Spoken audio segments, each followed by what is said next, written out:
देखिए, आज कई महत्वपूर्ण मामले हैं और सबसे बड़ा महत्वपूर्ण मामला तो ये है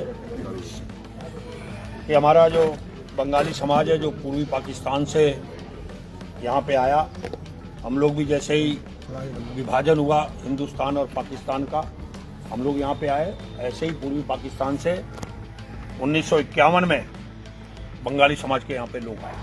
कोई आज के आए वो नहीं है, उत्तराखंड में 51 में ये लोग आए और तभी से इनकी मांग अनुसूचित जाति की सन 52 से लगातार दर्जे की बात उठ रही है और देश के 7 राज्यों में इनको दर्जा प्राप्त है।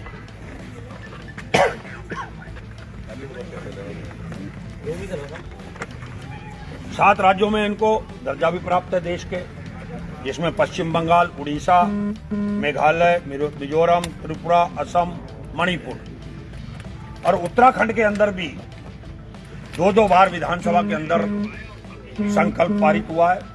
विधानसभाओं में 2001 में, 2003 में 2-2 बार इसी राज्य गठन के बाद विधानसभा के अंदर अलग अलग सरकारों ने इसका प्रस्ताव भी पारित किया, इनको मिले। इनका पत्राचार पूरा हुआ है राज्य सरकार के माध्यम से। हमारे जब केसी बाबा पार्लियामेंट मेंबर थे, एक ही पार्लियामेंट मेंबर ऐसा हुआ है इसे राज्य बनने के बाद जिसने बंगाली समाज के लोगों को, नमोशूद्र जाति के लोगों को एससी का दर्जा दिया जाए, जिसने ये बात पार्लियामेंट से लेकर लड़ाई लड़ी, पत्राचार किया, भारत सरकार में पत्राचार किया, लोकसभा में उठाया और उसका ये हुआ परिणाम कि जिलाधिकारी राज्य सरकार को निर्देश आए भारत सरकार के द्वारा और राज्य सरकार के द्वारा 2005 में 19 अक्टूबर को राधा रतूड़ी जो सचिव थी, उन्होंने उधम सिंह नगर के जिलाधिकारी को एक पत्र भेजा कि कहा कि इसका इथनोग्राफिक सर्वे कराया जाए पंतनगर यूनिवर्सिटी के माध्यम से। वो सर्वे कराया गया और सर्वे की रिपोर्ट 19 अगस्त 2008 को मनीषा पवार जो उस समय सचिव थी इसकी, उनके द्वारा भारत सरकार को, मंत्रालय को, सामाजिक न्याय एवं आधिकारिकता मंत्रालय को भेज दी गई। तब से लगातार देश के प्रधानमंत्री अटल बिहारी वाजपेयी जी उस समय चुनावी रैली को हल्द्वानी के अंदर संबोधित करने आए थे पार्टी की, बीजेपी की। उन्होंने सार्वजनिक रूप से इस बात को कहा था कि हम सरकार आएगी भारतीय जनता पार्टी की तो हम उसको, इन लोगों को, नमोशूद्र जाति के लोगों को, बंगाली भाइयों को एससी का दर्जा देंगे। ये जो बात बाहर उठ रही है उत्तराखंड के अंदर कि अब एससी का दर्जा नहीं मिलेगा, पिछड़ी जाति के लोगों को दर्जा नहीं मिलेगा, यहाँ को खैरात बट रही है। मैं कहना चाहता हूँ भाजपा के नेताओं को, कोई खैरात नहीं मांग रहा है आपसे। ये प्रोसेस राज्य बनने से पहले से चला आ रहा है और 8 राज्यों को मिल चुका और इस राज्य ने भी बिना पढ़े लिखे इस बात को कहना खैरात बट रही है। मैं भी आपको इसकी उपलब्ध कराऊंगा।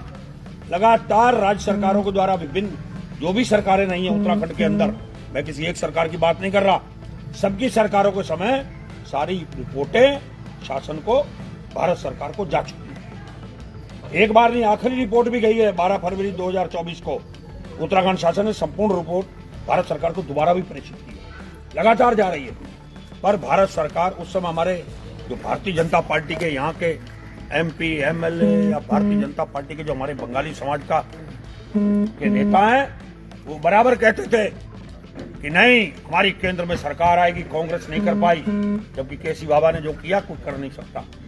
आज के एमपी बचते हैं, कोश्यारी जी एमपी रहे, उन्होंने कभी इस पर नहीं बोला। उसके बाद अजय भट्ट एमपी हैं लगातार, इन्होंने बंगाली समाज की कभी कोई बात नहीं उठाई। मैं इसका आरोप लगा रहा हूं। अगर चाहते तो इनको नमोशूद्र जाति का दर्जा केंद्र सरकार से मिल जाता। तो राज्य सरकार ने नहीं देना, केंद्र सरकार ने देना, पर पैरवी कोई नहीं करता और 11 साल हो गए, अभी तक इनको केंद्र सरकार दर्जा नहीं दिया, धोखा दे रही है और उल्टा कह रहे हैं कि साहब यहाँ जो है वो खैरात नहीं बट रही। ये राज्य सबका राज्य है, हिंदू, मुस्लिम, सिख, ईसाई सबका राज्य है। हर जाति धर्मों का राज्य है, हर वर्ग का ये राज्य है। इस तरह के दो बार विधानसभा के अंदर इस बात को घुमा फिरा के कहना, गैर सदन में सीधा सीधा कहा गया। अभी जो विधानसभा का सत्र विशेष चला उसमें घुमा फिरा के कहा गया, नाम नहीं लिया गया। कह सकते हैं भारतीय जनता पार्टी के कल को नेता विधायक साहब वो तो नाम लिया ही नहीं, वो तो साहब वो फलाने समाज की बात कर रहे थे, वो तो रुड़की को भगवानपुर को लेकर मामला कह रहे थे, पर निशाना कहीं और है, क्या कहते हो, निगाहें कहीं और हैं। हम खूब जानते हैं भाजपा कहलवाती है किसी से और कहलवाने के बाद अपना मैसेज देती है और उसके बावजूद फिर बैकडोर में जाकर कह देती नहीं नहीं वो तो उनके निजी विचार थे। तो चलेगा नहीं इस राज्य के अंदर। ये राज्य सबका बनाया हुआ राज्य है और बंगाली समाज की भी देश की आजादी के अंदर बहुत बड़ा योगदान है, अभूतपूर्व योगदान है। आज उसको नकारने काम करते हैं। आज उनका वोट बैंक बन चुका है, इसलिए उनको चिंता नहीं है। कांग्रेस इस लड़ाई को लड़ेगी और हम इसके बड़ा आंदोलन चलाएंगे। इसको लेकर जाएंगे, गांव गांव बस्तियों में जाएंगे और एक बताएंगे इनकी सच्चाई है कि 11 साल से बेवकूफ बना रहे हैं। अरे अभी एक पार्लियामेंट का मैं नाम नहीं लेना चाहता मेंबर का, जो हमारे इस जिले से नेतृत्व कर चुके हैं, कर रहे हैं, मैं किसी का नाम लेना। किसी ने उनसे कहा कि बंगाली समाज के दर्जे का मामला है, उठाओ, तो पार्लियामेंट मेंबर करें। अरे मैं उठा लूंगा तो ऊपर वाले नाराज हो जाएंगे, वोट नहीं मिलेगा मुझे। पार्लियामेंट मेंबर बनना चाहते हो पर किसी समाज की बात करने में आपकी जान निकलती, आपको डर लगता। कब कहा, क्या कहा, मेरे पास पूरा प्रूफ है, पर मैं किसी पे व्यक्तिगत नहीं कहना चाहता। पिछली बार हुआ, भाजपा के नेताओं ने मुख्यमंत्री को बुलाकर तो आनंदम में कौन से उसमें रिसोर्ट में, एम्बिनेंस में, किसमें, और साहब जय हो जय हो जय हो कर दिया और हुआ कुछ नहीं। टैटा फिस जो पुतले फूक रहे थे उसको रोक लिया और भाजपा के जो लोग हैं, चंद लोग जो घुसे हुए हैं उसमें, वो उसमें सफल हो गए। पर अपने समाज के साथ तो धोखा मत करो, अपनी पार्टी के प्रति प्रतिबद्धता दिखाओ, कोई दिक्कत नहीं। हर व्यक्ति की अपना आजादी है किसी भी के साथ जुड़ने की, किसी भी दल में रहने की, पर पूरे समाज को तो गुमराह मत करो। पूरे समाज को, आप समाज का ठेका लेके आप उनको गुमराह कर रहे हो।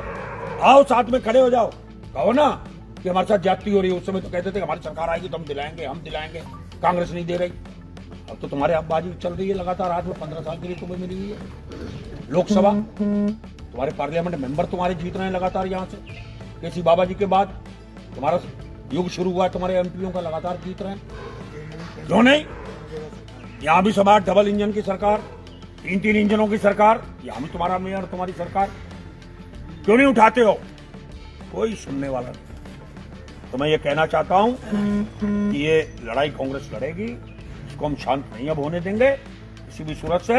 एक बार बंगाली समाज के हमारे साथियों के किसी जमाने में वोट कट गए थे, वोटर लिस्ट से गायब कर दिया गया था, तब मैंने पद यात्रा की थी बहुत बड़ी, दिनेशपुर से लेकर जाफरपुर तक। सारे जिला अधिकारी, बड़े बड़े अधिकारियों को आना पड़ गया था। हमने कई घंटे का जाम लगाया था, 7-8 हजार लोग मेरे साथ थे, नाम जुड़े थे।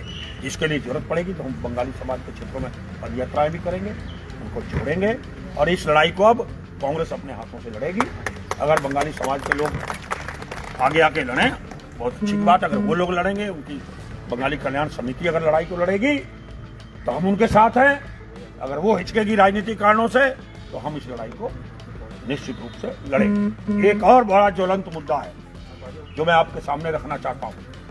इस राज्य के अंदर कभी तराई की बात उठती है, कभी भावर की बात उठती है, कभी पहाड़ की बात उठती है। इस सारी समस्याओं का एक हल है, मैंने विधानसभा में बोला है। अगर आप लोगों ने उसमें, क्योंकि बहुत जल्दी बार मुझे स्पीकर जी के माध्यम से टोका जा रहा था, मैं पूरी बात कह नहीं पा रहा था, मेरे पास कई चीजें थी। मैंने लास्ट में एक बात और कही थी, इन सारे झगड़े खत्म हो जाएंगे जिस दिन से राज्य बना है 2000 से। आप राज्य की स्थापना के दिवस, आज 25 साल हो गए, हम जयंती तो मना रहे हैं, 25 साल हो गए। उस दिन का राज्य के अंदर रहने वाला निवासी जिसके पास प्रमाण पत्र है रहने का, यहाँ उससे पहले से रह रहा है, उसको इस राज्य का मूल निवासी मान लेना चाहिए, ताकि ये समस्या का जड़ ही आपसी भेदभाव खत्म हो जाएगा। और जो आज वंचित हो रहे हैं नौकरियों से, जिनको प्रमाण पत्र नहीं मिल पा रहे, स्थायी कह देते हैं स्थायी निवास मिलेगा, अरे जड़ से ही खत्म कर दो। एक ही बात कह दो, कोई भी करे सरकार, मैं तो मुख्यमंत्री से कहूंगा आप ही इस कदम को उठाओ, वही उठाए। हमारी सरकार आएगी, हम अपनी सरकार में भी लड़ाई लड़ेंगे। ऐसा नहीं लोग कहेंगे कि तुम्हारी सरकार आएगी तो क्या करोगे। तेलंगाना बेहड़ कांग्रेस की सरकार आएगी, वहां भी इस बात की लड़ाई लड़ेगा। मैंने पहले भी जब तिवारी जी के समय कैबिनेट में भू अध्यादेश को लेकर जब मामले आए थे, अकेला व्यक्ति था, मैंने इस्तीफा देने के लिए कह दिया था। तब उसके अंदर संशोधन हुआ था, मैंने कहा मैं इस्तीफा दे दूंगा कैबिनेट से। तो तिवारी जी का नहीं, ऐसा नहीं होगा, अन्याय किसी के साथ नहीं होगा।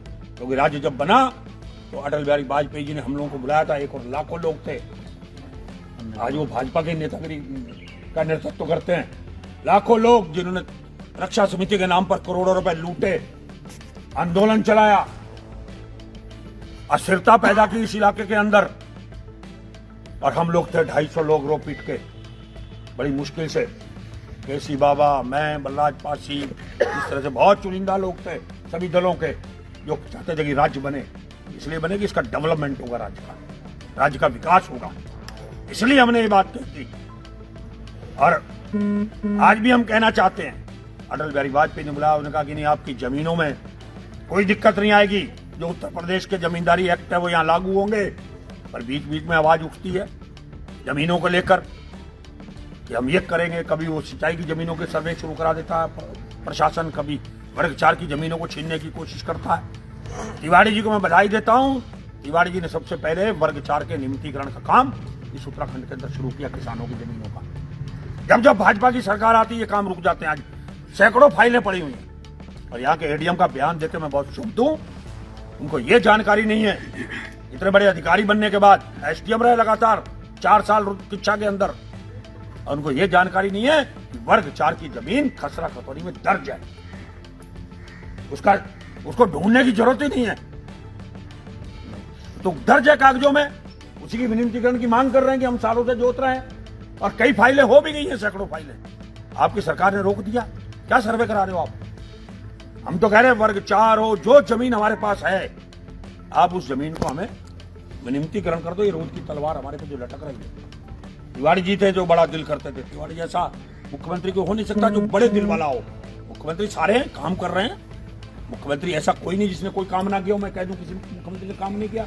जो आता अपने विजन से काम करता है, अपने विजन को लेकर आता है जनता के बीच में, चाहे धामी जी हो, चाहे तिवारी जी रहे हो, चाहे और लोग रहे हो, हरीश रावत जी रहे हो, बहुगुणा जी रहे हो। विजन सबका होता है, पर बड़ा विजन, बड़ा दिल तिवारी जी जैसा किसी के पास नहीं है। तिवारी जी ने हर समस्या का समाधान करने का काम किया।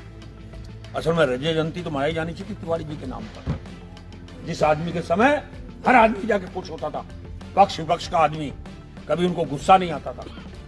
कोई गाली दे के भी, उनको अपमानित करके भी आ जाता था तिवारी जी को, उसको गले लगा लेते, उसको ज्यादा प्यार करते थे। गुस्सा मत करो, एक नहीं मैं 100 उदाहरण सुना सकता हूं। तो ऐसा व्यक्ति जिसने उद्योग खड़े कर दिए। अटल बिहारी वाजपेयी जब नैनीताल में आ रहे थे तो खुद गए, वो हम लोगों को बुलाया, उन्होंने मीटिंग की, मैं औद्योगिक पैकेज मांगना चाहता हूँ। हम लोगों ने हाउस में बधाई दी, अटल जी को भी याद किया कि प्रधानमंत्री थे तो मिला, पर प्रयास तिवारी जी के माध्यम से शुरू हुआ। इसका बुनियादी ढांचे खड़े हुए तिवारी जी के समय राज्य के। ऐसा मुख्यमंत्री अगर पहली बार नहीं आता होता हमारे पास, प्रथम बार, अगर यहाँ का सीएम नहीं होते तिवारी जी, तो शायद ढांचा भी खड़ा करना बड़ा मुश्किल हो जाता उस समय। राज्य अलग बनने के बाद परिस्थितियों में साल 1.5 साल बाद कहाँ खड़ा कर लेगा आदमी, 5,000 करोड़ का बजट ले आएगा। तो ऐसा नहीं है। ऐसी हमारी बहुत सारी लड़ाइयाँ हमको लड़नी है। अभी मूल निवास का हमारा है, हम चाहते हैं कि मूल निवास, अब यहाँ के ये जो रोज की लड़ाई है, स्थायी नहीं बनेगा, मूल नहीं बनेगा, आपका कैसे बनेगा? हम तो ये कहते हैं कि जो उस दिन के निवासी थे, राज्य जब बना, उन सबको मूल निवासी मान लेना चाहिए और उनको सारी सुविधाएं मिलनी चाहिए। और भी कई सारे इश्यूज हैं। डिग्री कॉलेज है रुद्रपुर का, कितनी आबादी बढ़ गई है, कितने डिग्री कॉलेज है सरकारी और प्राइवेट। मैंने जब पहले था तब भी मैंने कैंपस की मांग उठाई थी। हरीश रावत जी के समय सब मैं नहीं करा पाया क्योंकि मैं हार गया चुनाव। मेरे एजेंडे में था, इंजीनियरिंग कॉलेज मेरे एजेंडे में था, सब्जी मंडी मेरे एजेंडे में थी, कई एजेंडे थे मेरे। रुद्रपुर की जनता ने मुझे नकार दिया। नहीं तो आज कई एजेंडे उस समय पूरे हो जाते हैं जो मैंने बड़े बड़े यहाँ किए। प्रोजेक्ट मेडिकल कॉलेज, झील, इन लड़कियों के लिए इंटर कॉलेज, 18 बड़े प्रोजेक्ट लाया, बड़े बड़े।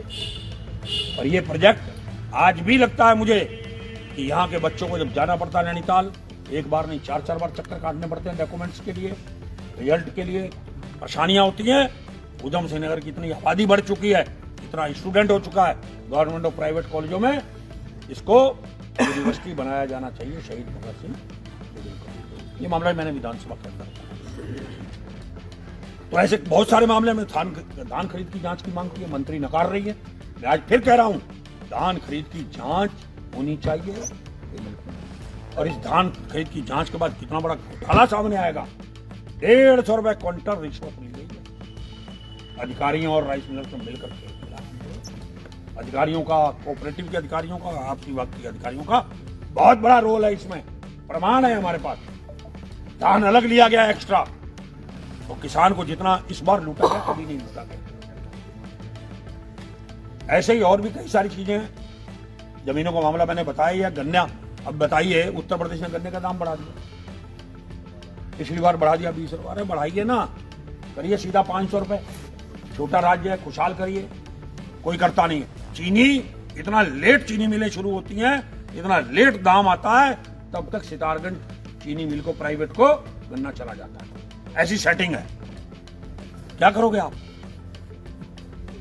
कि प्राइवेट वाले को पहले ऑब्लाइज करते हैं, यहां लेट करेंगे तो गन्ना चला जाए। खुद दाम ले, शुगर फैक्ट्री चलने के बाद भी 1-1 महीने तक सरकार रेट घोषित नहीं करती, पर्चियों पर रेट नहीं डाला जाता। टाइम से घोषित करो ना, ताकि रेट पड़ जाए, ताकि किसान को पता चल जाए मुझे ये दाम मिलना है, वो अपने गन्ने का उपयोग कर सके, अपनी काम कर सके। ऐसे पुनर्वास के मामले हमारे तोड़ फोड़ खूब होती है, मंडिया पे सब उजाड़ दिया गया। एयरपोर्ट के माध्यम से बंगाली कॉलोनी, पदनगर की मस्जिद कॉलोनी, खुरपिया इंडस्ट्रीज आ गई। मैंने कल भी बधाई दी मुख्यमंत्री का लाए, पर पुनर्वास तो करो। पुनर्वास की बात नहीं करता। हरीश रावत जी के समय 400-450 एकड़ जमीन पुनर्वास के लिए अलग रखी गई, आज भी वो चिन्हित है कागजों में, पर पुनर्वास की बात नहीं करते कि उसकी लिस्ट बनाए करें। जमरानी वादवानों के लिए पुनर्वास की योजना शुरू हो चुकी है, काम शुरू हो गया। भेदभाव क्यों है? भेदभाव नहीं होना चाहिए ना, तभी तो लोगों के अंदर बात आती है भेदभाव की, कि हमारे साथ अंतर रखा जा रहा है। आप एक साथ करिए ना सबको। ऐसे ही पंतनगर की कर्मचारियों को कितनी समस्याएं हैं, कोई सुनने वाला नहीं है। मैंने इसलिए फैसला लिया है कि मैं 17 तारीख को 24 घंटे के उपवास पर यूनिवर्सिटी के अंदर बैठने वाला हूं। अगर उन्होंने कर्मचारियों की समस्याओं को नहीं सुना, बैठकर कोई रास्ता नहीं निकाला, तो 24 घंटे का उपवास मैं गांधी जी की मूर्ति के आगे करूंगा। 17 तारीख को 11 बजे बैठूंगा और 18 तारीख को 11 बजे पंतनगर में उठूंगा। ये भी मैंने फैसला किया कि एक दिन इनका ध्यान आकर्षित करने के लिए, कर्मचारियों के साथ खड़े होने के लिए मैंने बैठने का फैसला लिया। अब गड्ढा मुक्त की बात आ जाए, देख लो जाकर गड्ढे। टेंडर की बात की मैंने कि 40-45% पे टेंडर पड़ रहे हैं ब्लो पे। आप बताइए, ठेकेदार कहां से कर देगा और जेई कहां से काम करा देगा? सड़कों की गुणवत्ता आप देख लीजिए जाके। फिर विधायक पर बात आती है कि क्या देख रहे हैं, जब टेंडर ही 40-45-30% ब्लो पे जा रहा है। अरे एक आप सीमा तय करें ना, 8%, 7%, 6%, इससे नीचे ब्लो होगा तो टेंडर कैंसिल होगा। ठेकेदार की मजबूरी होगी डालना, अपने आप डालेगा उसके अंदर। तो बिल्कुल निरंकुश है, अधिकारी जो चाहे करें। मैंने सचिव पीडब्ल्यूडी से कहा, मैंने इनके एचओडी से कहा, मैंने लगातार इसके ऊपर बातचीत की, कोई सुनने वाला नहीं है कि इनकी स्थिति क्या है। सड़कों की हालत खराब है, गड्ढा मुक्त है। मैंने मुख्यमंत्री जी को लिस्ट तक दी है गड्ढे वाली सड़कों की। मेरी कॉन्स्टिट्यूंसी में ये स्थिति है गड्ढों की, इन गड्ढों को कौन भरेगा? और जो नई सड़कें बन रही है टूट रही हैं ब्लो टेंडरिंग के कारण, क्वालिटी नहीं दे पा रहे हम। आवारा जानवरों ने क्या हालात कर रखे हैं। रात को एक्सीडेंट, सुबह एक्सीडेंट, किसी सड़क पर निकल जाओ, अचानक रात को कब गाड़ी कौन सी आगे आ जाए, जानवर आगे आ जाए, कोई पता नहीं। पंतनगर का एक लड़का मर गया, कितने ही लोग ऐसे मर रहे हैं। ये सारे इश्यूज हैं। बिजली कनेक्शन नहीं मिल रहा है। मैंने कहा कि बिजली कनेक्शन क्यों नहीं दे रहे, क्यों बंद कर दिया आपकी सरकार ने? भाई जो बैठा है, जो इस राज्य में तब से है, जब उसके बिजली कनेक्शन आपने बंद कर दिए। जो मालिकाना हक है, पट्टा है, रजिस्ट्री है तो मिलेगा, जो नहीं बैठे उनको मिलेगा ही नहीं। उनके काट दिए जा रहे हैं कनेक्शन, नए मीटर उनको मिल नहीं रहे।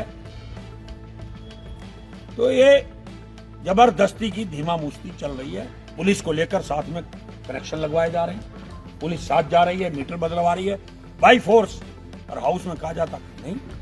ये सारी लड़ाइयाँ अभी भी 25 साल के बाद हमारी जो की त्यों खड़ी हैं। तो हम तो इस लड़ाइयों को लड़ेंगे, 101% इन चीज़ों को लेकर हम आएंगे। हम तो आपसे यही कहना चाहते हैं कि कांग्रेस इस बात में लड़ाई लड़ेगी और हम लोग बिल्कुल तैयार हैं, संघर्ष करेंगे। और हमें मूल निवास भी चाहिए स्थापना से, बंगाली समाज को दर्जा भी चाहिए, और जितनी हमने आपके सामने इश्यूज रखे हैं हम सब पर लड़ाई लड़ते रहेंगे। कांग्रेस को लेकर साथ में चलेंगे। सरकार रजत जयंती समारोह मना रही है, किसान खुश हैं, कृषक सम्मेलन, सैनिक युवा खुश हैं, युवा सम्मेलन, और कांग्रेस कहती है कि इनमें से युवा बेरोजगार हैं, सैनिक वो अब उस स्थिति में नहीं रहे जो पिछले। देखिए, मैं कल कार्यक्रम की, क्योंकि सरकारी कार्यक्रम था, मैं अध्यक्षता कर रहा था। अगर आप लोगों के जब मुख्यमंत्री जी संबोधन कर रहे थे और अगर आपके कैमरे उधर घूम जाते तो आपको अपने आप स्वतः दिख जाता कि किसान सम्मेलन था या महिला सम्मेलन था या कोई और सम्मेलन था, कर्मचारी सम्मेलन था। मैं इससे ज्यादा कुछ नहीं। सर, एक सवाल है आपसे। आपने भी बात की कि विधानसभा को लोकतंत्र का मंदिर कहा जाता है और मंदिर है भी, और आपने अभी बात कही कि हमको बोलने की पूरा मौका नहीं दिया गया। ऐसा क्यों बना? नहीं, उन्होंने ऐसा नहीं कि 10 मिनट का समय दिया था। मेरा बोलना काफी था।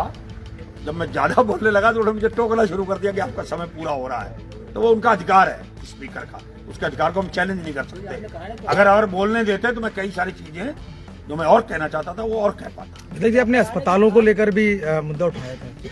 हाँ, अस्पतालों कहा, मैंने कहा अस्पतालों की हालत बहुत खराब है। जब मैं 2002 से 2007 का पहला रहा हेल्थ मिनिस्टर निर्वाचित सरकार का, तब क्या आप उठाकर देख रहे हैं कितने डॉक्टर थे।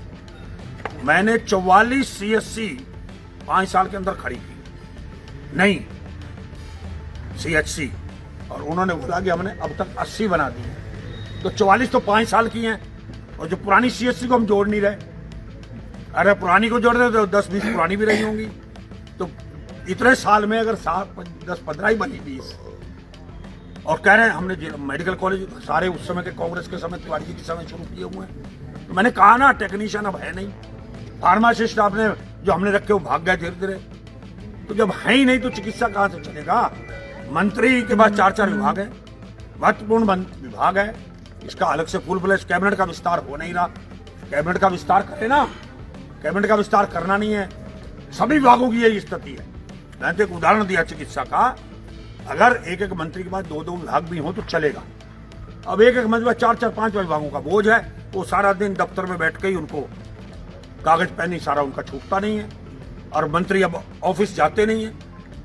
तिवारी जी के समय लोग कार्यालय में बैठते थे, विधानसभा कार्यालय में जो कमरे मिले हुए हैं मंत्रियों को, और आप देखेंगे आज के मंत्री कभी भी आपके मीडिया की देहरादून से कहना चाहता हूं आपके माध्यम से, जाकर घूम के देखें 11-12 बजे जाके अधिकांश मंत्री जो देहरादून में होंगे अपने आवास पे जनता से मिल रहे होंगे, कार्यालयों में नहीं आते हैं। जब विधानसभा चलती तभी आगे खबरा खुलता है।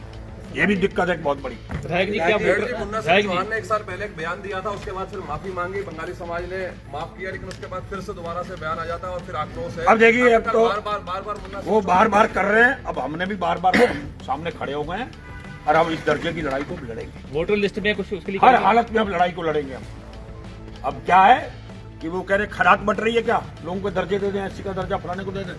आप देखिए, मुन्ना सिंह जवान को एक इतने बड़े, वो अपने आप को सस्ती ज्ञाता कहते हैं, मैं भी उनको मानता हूं, किसी का अपमान नहीं करना चाहता। वो कहते हैं जब हल्द्वानी से ट्रेन चलती है तो पर्दे हिलते हैं। आज उनको नफरत होगी मुस्लिम समाज से, ये भाजपा का असली एजेंडा है। कह रहे हैं हरी पीली नीली चादर, क्या है? मैं कहना चाहता हूं, कोई आज के बसे हुए हैं, कर दो ना पुनर्वास उनका। एक और तो कुछ भाजपा के नेता मुस्लिम प्रेम जगा रहे हैं, आजकल घूम रहे हैं कि मुसलमानों का मैं विकास करना चाहता हूं, इसलिए अलग से नगर पालिकाओं, अलग से चेयरमैन बने। और एक और उनकी नीली चादरों को, हरी चादरों को एक और उजाड़ने की बात हो रही है। पुनर्वास करो ना, तो दोहरा चेहरा है। पार्टी में थे जब राज्य बना तो उनको नहीं मालूम कि ये लोग उस समय कहां से आए, कब के रह रहे हैं। तब विचार कुछ और थे, आज उनको पर्दे दिख रहे हैं। और जब समाजवादी पार्टी में थे तो वही पर्दे उनको अच्छे लगते थे, वही दरवाजे अच्छे लगते थे। अब उनको लगता है कि वो गलियां, क्या बोला उन्होंने, वो मुझे क्या नर्क बोला कोई। नर्क, बनफुला नर्क। कल को तुम कह दोगे सिरोली कला भी नर्क है, कल को कह दो आप दराज भी नर्क है, कल को आप कह दोगे खेड़ा भी नर्क है। हर समाज का अपना रहना कहना है, हर समाज का अपना सिस्टम है रहने जीने का। तो ये क्या है इस राज्य के अंदर? ये मुन्ना सिंह बोल रहे हैं या उनकी पार्टी बोल रही है? बताए ना क्या है ये? क्या आज उनको पर्दे हिलते दिख रहे हैं? जब समाजवादी पार्टी में तो ये पर्दे बड़े अच्छे लगते थे, अखिलेश यादव के साथ सभी को अच्छे लगते थे। जो समाजवादी पार्टी में पहले तो उनको सब अच्छे लगते थे, अब बुरे लगने लग गए। क्या अब तिलकराज बेहड़ बैंक बीजेपी का था बंगाल, इसलिए क्योंकि अब 1 साल रह गया जीतने के लिए। जो इस उधम सिंह नगर की बात है तो यहाँ पे कम से कम 4 विधानसभाओं में उनका वर्चस्व है, उनकी आवाज बनने जा रहे हैं। मैंने पहले भी बंगाली समाज की लड़ाई तो की। 1 साल रह पहले गया, मैं अब विधायक पहले क्यों नहीं? पहले मैं विधायक बनता रहा पूरी हल्द्वानी विधानसभा, तब भी मुझे वोट मिलता था। जब मैं किच्छा विधायक रुद्रपुर रहा तब भी वोट मुझे मिलता रहा। मेरा कहना है कि जब वो बार बार छेड़ रहे हैं, एक तो उसको बना कर नहीं रहे और उल्टा वो कर रहे हैं, लज्जित और कर रहे हैं, कमेंट्स और कर रहे हैं, तो कोई तो लड़ेगा इस लड़ाई को। 1 साल रह विपक्ष गया, के नाते अब क्यों? एक आप ये साल रह बताइए, गया। विपक्ष के नाते किसकी जिम्मेदारी है? हमारी है नहीं है। तो पहले नहीं, ये 4 हम साल कह रहे हैं, हम रह गए। देर सवेर कर रहे हैं, हम कर रहे हैं ना, हम मानते हैं। शुरुआत किसने की? हम तो उम्मीद कर रहे थे ये लोग उनका दर्जा देंगे, उत्तराखंड में इनको एससी का दर्जा मिल दर्जा जाएगा। राज्य मंत्री दे तो दिया, अब और कौन सा दर्जा देंगे? तो दर्जा कोई उसी को मिलेगा ना। मैंने कहा ना व्यक्तिगत जुड़े हो वो सकते कह रहे हैं। हैं हमने दर्जा राज्य मंत्री दे दिया, हम दर्जा नहीं देंगे। हाँ, तो दर्जे की लड़ाई हम लोग लड़ेंगे, कांग्रेस लड़ेगी। अब आपको लगेगा कि हम बहुत जल्दी आपके सामने ही करेंगे प्रदर्शन, धरने, रैलियां करेंगे हम इसका। विधायक जी, आपकी कॉन्स्टिट्यूंसी नगर पालिका 8 महीने ऑन हुई और उसका मुद्दा आपने नहीं उठाया। वो सिरोली किला का मुद्दा जो है अभी बीच में है। विधानसभा में अगर कोई मामला हाई कोर्ट में, अगर अदालत में लंबित होता है तो उसको कोर्ट संज्ञान नहीं लेता, विधानसभा में संज्ञान नहीं लिया जा सकता। तो हम उसको लड़ाई कोर्ट के अंदर लड़ रहे हैं। हम चाहते हैं सिरोली कला इच्छा के साथ ही रहे। मैंने अभी जिक्र किया नहीं आपको, वैसे तो हम हितैषी बन जाते हैं कि साहब अलग बन जाएगी, दूसरा विकास होगा, और दूसरी ओर उनको हम लज्जित करते हैं। तो हम सिरोली कला के और इच्छा के साथ चुनाव चाहते हैं। पहले भी से साथ पहले लाया गया नगर पालिका में उनको, उसके बाद नगर पंचायत बनाने की कोशिश की, कोर्ट ने नकार दिया। नगर पालिका बनाने की कोशिश की, नकार दिया। आपने देखा होगा पिछले दिनों में कोर्ट में बहस चली। कोर्ट ने एक ही बात कही कि आप चुनाव कब करा रहे हैं, चुनाव कब करा रहे हैं, चुनाव कब करा रहे हैं। सरकार एफिडेविट देने को तैयार नहीं है। राज्य निर्वाचन आयोग ने, मेरी जानकारी में है कि उन्होंने एफिडेविट दिया कि जो आदेश होंगे हम पालन करने को तैयार हैं। 25 तारीख को इसका निर्णय होगा। 25 तारीख अंतिम इसकी अदालत में पड़ेगी। क्या करने वाला? वोटर लिस्ट में बहुत दिक्कत आती है, नाम कट जाते हैं, वोट बैंक। देखिए, वोटर लिस्ट में इस बार हमारे बीएलओ, हमारे पार्टी के जो लोग हैं कार्यकर्ता, हम वोटर लिस्टें लेके बराबर, अगर एसआईआर यहाँ होगी तो हम उत्तराखंड के अंदर हमारे कार्यकर्ता बराबर हम बीएलओ बन के हमारे चेकिंग करेंगे और खुद हम अपने कार्यकर्ताओं को भी लगाएंगे वोटर लिस्टें लेके कि देखिए किसी के साथ अन्याय ना हो। सर, कल के कार्यक्रम में आपने मुख्यमंत्री पुष्कर सिंह धामी की तारीफ की, लगातार सोशल मीडिया पे वायरल भी हो क्या रहा बोला है। आपने? आपने कहा प्रदेश विकास कर रहा है मैं और वो किसानों के कार्यक्रम की दक्षता कर रहा हूँ। किसानों का कार्यक्रम था, चाहे किसान थे ना थे। तो कोई भी व्यक्ति मुख्यमंत्री के कार्यक्रम में, सरकारी कार्यक्रम में ये कह देगा कि आप कुछ नहीं कर रहे, आप फेल हो गए, आप बताइए। तो मेरी जितना मुझे अपनी समस्याएं भी रखी साथ में, यूनिवर्सिटी में कुछ नहीं होगा, सड़कें टूटी पड़ी हैं, कर्मचारियों की सुनवाई नहीं हो रही, जमीनें नहीं मिल रही, हमें अधिकार 25 साल हो गए राज्य को बने, हमें क्या मिला? हमने जमीनों का मामला उठाया, हमने पुनर्वास का उठाया, तो वो भी तो हमने साथ में कहा। पर ये कहना एक विधायक की जिम्मेदारी है कि सीएम के कार्यक्रम में, सरकारी कार्यक्रम में, अगर हम राजनीतिक मंचों पर कहते हैं ना, अभी आलोचना कर रहे नहीं कर सरकार की, करते हैं हम यहाँ जो जिम्मेदारी निभाते। विधायक जी, अभी रुद्रपुर में बहुत बड़ा भ्रष्टाचार उजागर हुआ है। अब क्या 500 करोड़ रुपए का भ्रष्टाचार जो है उजागर किया गया है। 50-50 गज, 100-100 गज वालों को नजूर भूमि पर मालिकाना हक नहीं मिला। कांग्रेस कोई बड़ा आंदोलन नहीं कर पा रही, क्या आगे कोई तैयारी है? उसके अलावा सृजन जो कार्यक्रम कांग्रेस का चल रहा है, इस पर सिटी क्लब जो वहाँ हुआ, आज लगभग 2 महीने होने को हैं, लेकिन किसी भी प्रकार से कोई रिजल्ट निकल कर नहीं आ रहा। सर्जन का काम हमारे राष्ट्रीय नेतृत्व ने किया है, उसका तो वहीं से रिजल्ट आएगा। रिजल्ट आएगा, आप भी सुनेंगे। तो दूसरा सवाल आपने किया है कि भ्रष्टाचार, जन आंदोलन की बात की है। हम जनप्रतिनिधि के रूप में अपनी बात को उठाते हैं। आज भी यहाँ पार्षद हमने सब बुला रखे हैं, हमारी पार्टी के प्रमुख लोग बैठे हैं। जो काम संगठन का है वो संगठन करता है, ये सवाल आप संगठन से पूछिएगा, कितने आंदोलन कर रहे हैं, क्या लड़ाइयाँ लड़ रहे हैं। जो मेरे स्तर का मैं तो एक जनप्रतिनिधि जो विधानसभा में उठाने की जिम्मेदारी है, इतने मैंने मामले बोले, लगभग सब मैंने अधिकारिता विधानसभा में बोले, और जो मैं अपनी जिम्मेदारी निभाता हूँ। नजूल के लिए हाँ, नजूल के लिए हमने पहले कम बोला, विधानसभा में खूब बोला, इस बार भी बोला है हमने। लेकिन फिर भी कांग्रेस कहीं ना कहीं पीछे ही नजर आती है कि चाहे टीडीएस का मुद्दा हो या फिर ये 500 करोड़ के घोटाला का मुद्दा हो, आज तक कांग्रेस ने मतलब जो है पहले मुद्दा क्यों नहीं उठाती है? जब मुद्दे उड़ जाते हैं शहर में उसके बाद ये प्रेस इस कॉन्फ्रेंस। बार विधानसभा में किसने उठाए सारे मुद्दे? बंगालियों का से लेकर मूल निवास के किसने उठाए? कांग्रेस ने तो उठाए, कांग्रेस की तो विधायक हूँ। मैं शहर की बात कर रहा हूँ। अब शहर वाले तो पूछा ना, मैं कोई नगर अध्यक्ष तो हूँ नहीं, मैं कोई जिला अध्यक्ष तो हूँ नहीं, ये सवाल तो उनसे पूछ लीजिए जिनके पास जिम्मेदारियाँ हैं। मेरे पास जो जिम्मेदारी मैं निभा रहा हूँ। अब जिला संगठन, नगर संगठन कितने आंदोलन कर रहा है, कितने सरकार के खिलाफ प्रेस कर रहा है, जनता के बीच में कितना जा रहा है, इसका जवाब तो प्रदेश अध्यक्ष उनसे पूछ सकते हैं, राष्ट्रीय नेता पूछ सकते हैं, मैं तो पूछ नहीं सकता। विधायक जी, एक वीडियो वायरल हो रहा है कि मंच पर विकास शर्मा और आप बातचीत कर रहे हैं, लोग कह रहे हैं कि प्रेम हो गया और कहीं ना कहीं जो जुबानी जंग थी वो दूर हो गई। असल में कुर्सियाँ मैंने तो लगाई नहीं, वहाँ पर कुर्सियाँ तो प्रशासन द्वारा, कृषि विभाग के द्वारा लगाई गई थी।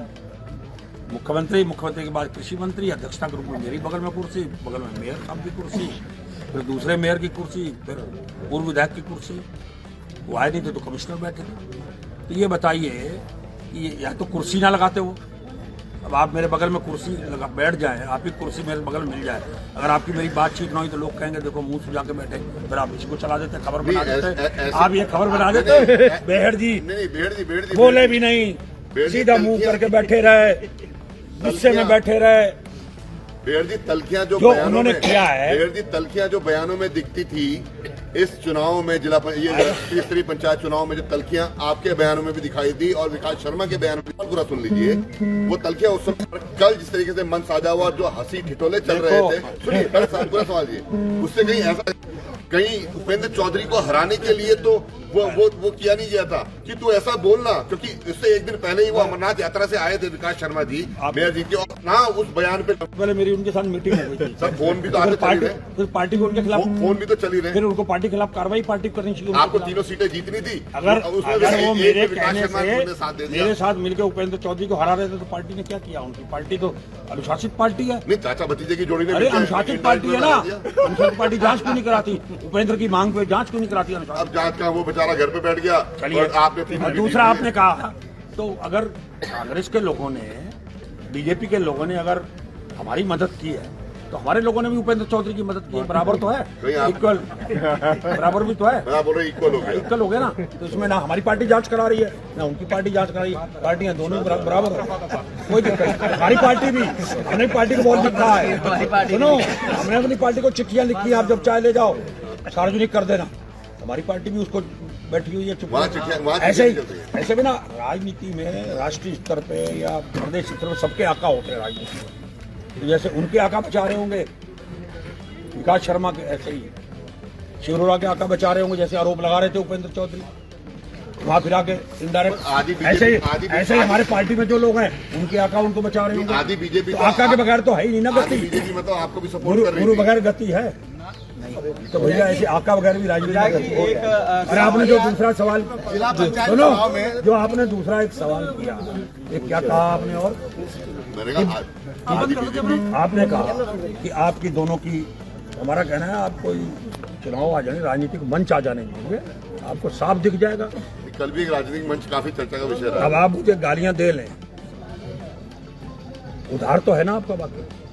अच्छा, मतलब अभी उधार उतारेंगे, बात करेंगे। उधार जो आदमी लेता है उसको उतारता है, नहीं उतारता। आप किसी दुकान से लेके आ जाओ उधार सामान, तो उस चुकाना तो विधायक जी, ये चलता है राजनीति। अंतिम सवाल, जो चाहे करें, वो गले लगाएंगे, सुनो, गले लगाए तो हम गले लगने को तैयार है। ये भविष्य की चेतावनी है विकास? नहीं, चेतावनी नहीं, विकास को नहीं, ये राजनीतिक स्टैंड है, राजनीतिक अपना अपना स्टैंड है पार्टी का। हम बैठे हैं मंच पे, तो हम शिष्टाचार अगर निभा रहे हैं, कोई वो हमसे बात कर रहा है, मुझसे कर रहे हैं। मैंने सीएम से बात की तो कह रहे क्या बात करोगे, मैंने कहा तुम भी आ जाओ सुन लो। विधायक जी, ऐसा नहीं, विधानसभा में मुख्यमंत्री सबका होता है, एक पार्टी विशेष का ठीक है। ये आपने कहा था कि उनके पिताजी से मेरा बहुत क्लोजनेस था, और आज फिर मैं कह रहा हूँ, विकास शर्मा को बीजेपी ज्वाइन कराने वाला रामपुरा के अंदर तिलकराज बेहड़ था, जिसने इनको बीजेपी की सदस्यता दिलाई थी विकास शर्मा को।